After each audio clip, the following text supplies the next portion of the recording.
Hey guys, welcome back to Awesome Finds. Now I got a whole bunch of records to show you, and they're all in the heavy metal, glam metal, hair metal, hard rock genre. This is a themed episode of Awesome Finds, and I can't wait to get started. But before I do, I just want to make one thing clear, is that I have been collecting these over the last year. This isn't just me going out to garage sale and striking it rich. No, this is hard collecting for about a year, different places like Goodwill, online, garage sales, all different kinds of places. And I'm just gonna go in alphabetical order because I don't know how to order these things. So first up, what do we got? 2 by AC/DC. First one is Let There Be Rock. Now this is a little rough around the edges, but I didn't have this, so I'm looking forward to getting into more AC/DC. The second album I got was Back in Black. Now this is such a cool album cover. Look at that thing. I couldn't tell you the pressing on this. It was made, I think, for Columbia House Record Club. Classic album. Stoked to have this. Next up, I got 3 by Alice Cooper. Now the first one, I'm pretty darn sure, is the band Alice Cooper, and this is Love It to Death. Now this is a very controversial cover because the original release, he put his thumb right here to make it look like a piece of the male anatomy, and of course this has been airbrushed, but if you can find the cover that has that, it's pretty cool. Opening it up, oh, look at that cool photo, man. That is awesome. On the back there, you get the band looking pretty sharp if you ask me, with those Gibson SGs. Man, those are sick. Next up I got Killer, which got a really cool snake on it. Again, this is very beat up, but I believe it's an original issue. And there, oh man, that is such a cool photo. I love the use of color in this one. And that snake just dangling. Very cool. And lastly, I got this awesome one called School's Out. What's so cool, it's like a desk, right? You open it up, and I believe this one, the record came wrapped in a pair of panties. It's hilarious. I don't have the panties, but I do have the record, and that's what really counts, right? All right, next up is a pretty cool album by Anthrax, Spreading the Disease. Look at that artwork, man. How could you not want to pick this one up? Anyway, I don't have any of their stuff until now, so I'm looking forward to getting into this. Next up is a band I really don't know, and they're called Axe. But just look at that cover. Is that a train? Is that a knight? Is that an axe? I think it's an axe. Oh, it is an axe splitting a record in two. That's pretty hardcore. All right, next up, I got 3 by Black Sabbath, and then a couple of solo works by members. First up, I was so stoked to find this. Black Sabbath's debut in almost perfect condition. It still has a lot of the shrink on it. Minty shape. Then I picked up Master of Reality. Not in the best shape, but it's an original issue, and man, it is so cool to have this.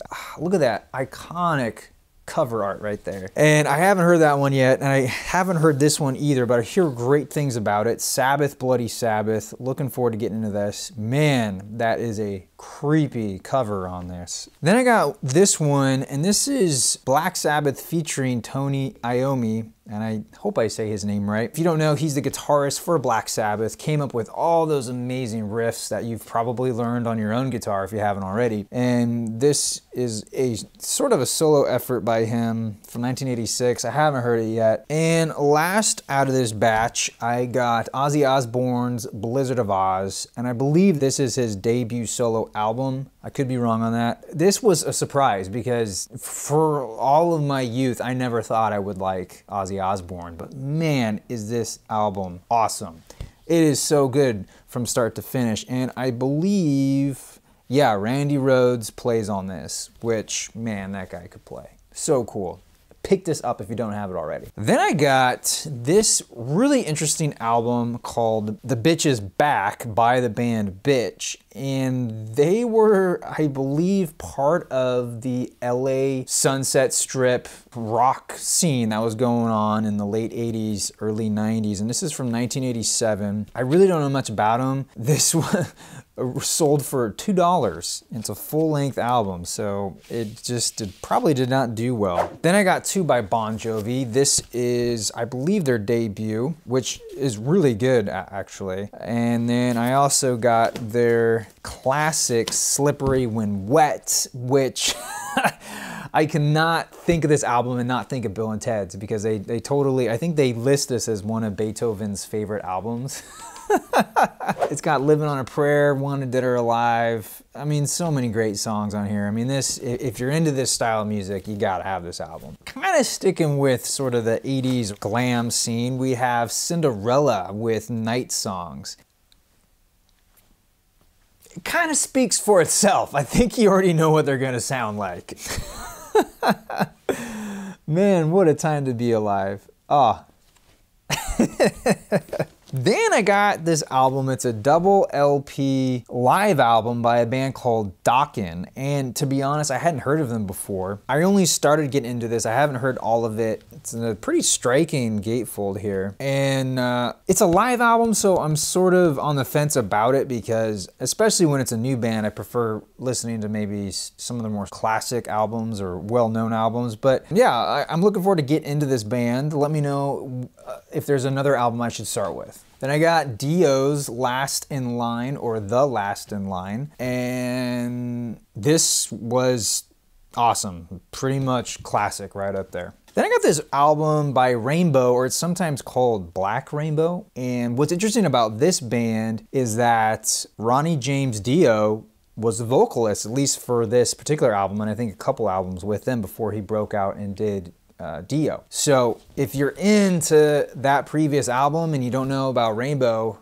check them out. Then I got another sort of LA scene, LA metal scene album called Flotsam and Jetsam, When the Storm Comes Out. And this was pretty hardcore, if I remember correctly. It's from 1990. Got another classic. This is Guns N' Roses' Appetite for Destruction. Obviously, this is the reinstated cover. Their original cover was pulled, at least here in the US, for it being too offensive. However, this particular release has that image on the inner sleeve, so you can actually still get it with this particular release. And I believe you guys over in Europe, you didn't have that problem, so this cover is very common for you guys, as far as I understand it. This is classic. I didn't realize how much I would enjoy this album, because you gotta remember, I was in elementary school when these guys hit, and only the bad kids listened to Guns N' Roses. I didn't. I listened to Weird Al, and I can't say I missed out because I don't think I would have appreciated it then, but man, do I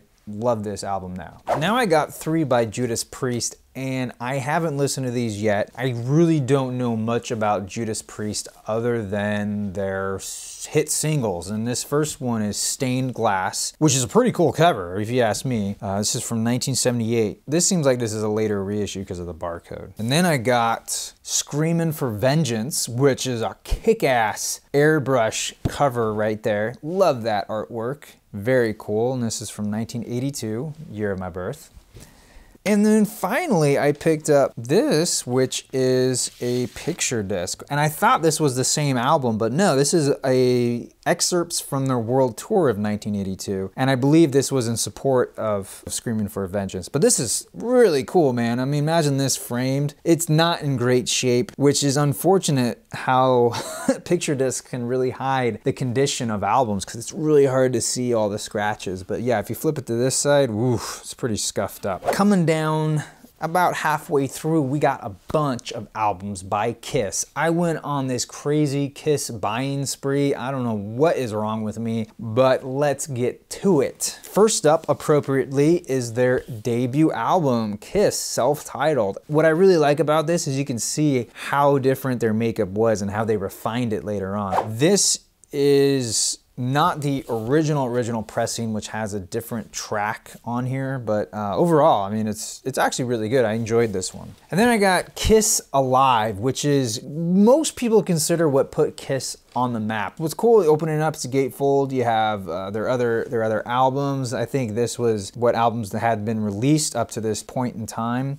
I'm still looking for Dress to Kill and Hotter Than Hell. And on the back there, you get some of their fans. Look at that. That's a huge auditorium. And then I got the very sort of, I don't know if divisive is the word, but a very classic album. People either love it or they hate it. And I really like this album, actually. I liked where they went with this. Eventually, I'd like to get another one that isn't so beat up, but this one works pretty well. It plays well. Next up, I got, I don't know why, but 2 versions of Love Gun. It's interesting because this one is a US pressing, and it's got this nice high gloss finish to it. And then this one was pressed in Canada and it has a textured matte finish, and I just can't decide which one I like better. Neither of them come with a really cool fold-out gun, unfortunately. I'm still looking for that. That's really hard to find, apparently. And then we have Kiss Alive 2, which I haven't heard yet, but man, look at that gatefold image. Wow, this would have been the time to see them live.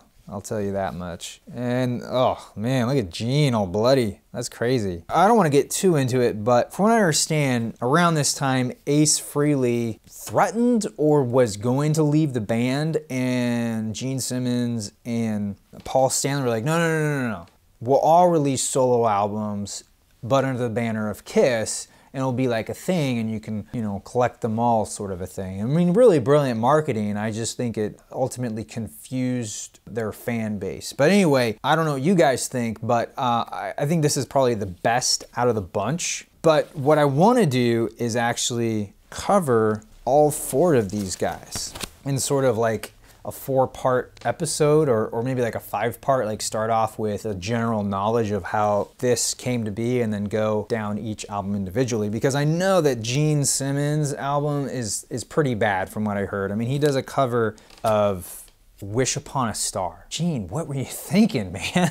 From what I understand it, Ace Frehley really had the material to make a solo album, so his comes off as being the most refined, but I don't know. Let me know what you guys think, and let me know what you think of me doing that sort of multi-part album review. And finally, we have Kiss Dynasty from 1979. I haven't listened to this one yet, but looking forward to it. Anyway, like I said, there was a lot of Kiss to go through. Next up, I have Petra with This Means War. This is from 1987. I really don't know much about this band. I haven't listened to this yet. Then I got Runaways, Waiting for the Night. Oh man, look at that album cover, right? This is on Mercury Records from 1977. I actually like this better than their debut, to be honest. Then I got this album, I want to say Tarzan, but it's not. It's Tarzen, and it's from 1985. It's a promo copy. I haven't listened to this yet. If you guys know anything, let me know. Then I got 3 by Twisted Sister. First up is Love is for Suckers.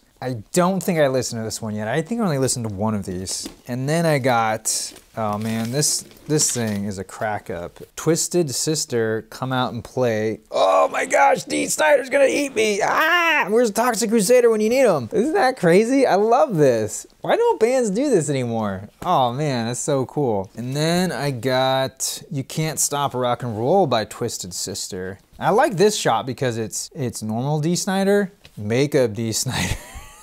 Then I got several by Van Halen. First up is Diver Down. This one is not in great condition, but I picked it up super cheap, and I figure eventually I'll upgrade the condition at a later point, but I just wanted to check it out to see if I even liked it, so I'll definitely be picking up a new one. And then I got, oh, I don't even know how to say that, OU812.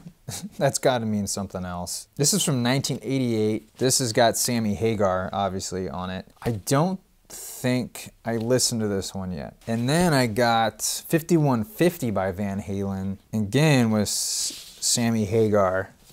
Yeah, what do you guys think? Do you prefer Sammy or David? Oh man, coming down to the wire here, we got Whitesnake, and this is from 1987. Oh my gosh, right? Classic album. What's on here? Is This Love? Oh man. This is a classic 80s hair metal album. You gotta have this. Lastly, I got Y&T In Rock We Trust with this Robo Viking dude. Oh man, in a purple Speedo. 1984. I know I haven't listened to this one yet, but I think I'm gonna enjoy it. Well guys, that will do it for this time around. I wanna thank you so much for sitting through all these albums. I know there was a ton to go through, and I'm totally looking forward to going through and listening to all these, but let me know what you guys think down in the comments below. I am your Vinyl Geek, and I'll catch you on the flip side.